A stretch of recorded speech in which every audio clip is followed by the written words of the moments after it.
So I'm gonna have to redo this piece. And it was all finished too, look at it. I had it embossed the speakers into like a crowd of a pocket, so they fit in nicely. And that bloody took like 4 hours to do. I had it running very slow.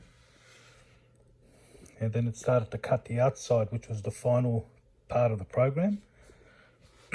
After doing all the pockets, did the internal cutouts. And once it started from the outside, didn't realise that it was too much to the left. And yeah, and she went off grid and straight into the table.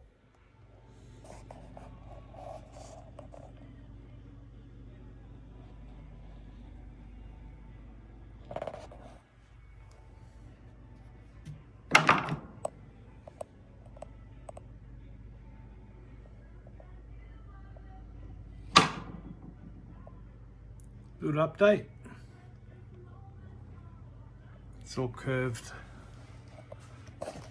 right through the back to the other panels.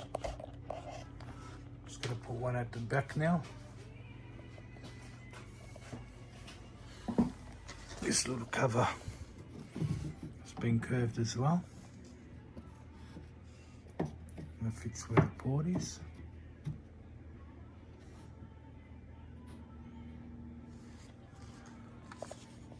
And then the perspex goes in here, and then this is slotted, and this goes over the perspex like so.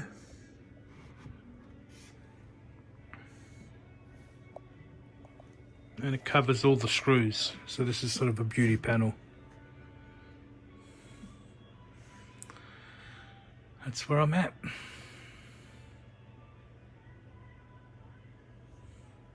Be a neon strip in behind there.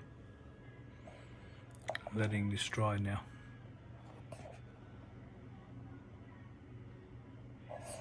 Everything is interlocked. You see?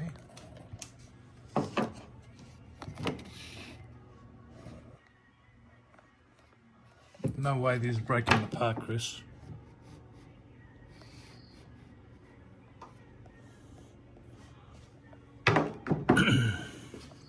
This panel here, where the port is actually like a structural beam.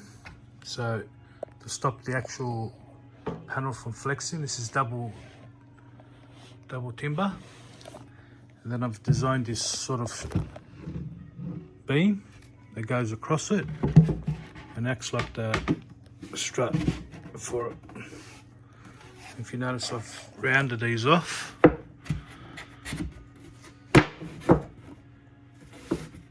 This will fit beautifully.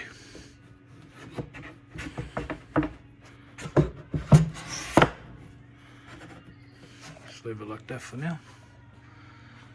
But yeah, you get the idea.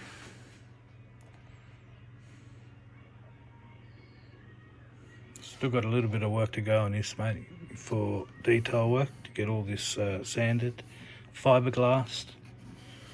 Make sure these things are strong as.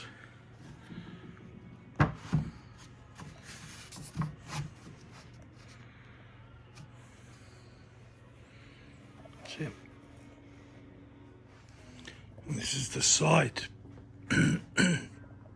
put in as well, all curved up now. Just ready for the lid, but I'm going to paint it all up first before I put the lid on. Fiberglass it, prepare it and everything. This cover just comes off. That's where the perspex will be. And this little beauty cover as well. I'll have that actually glued in.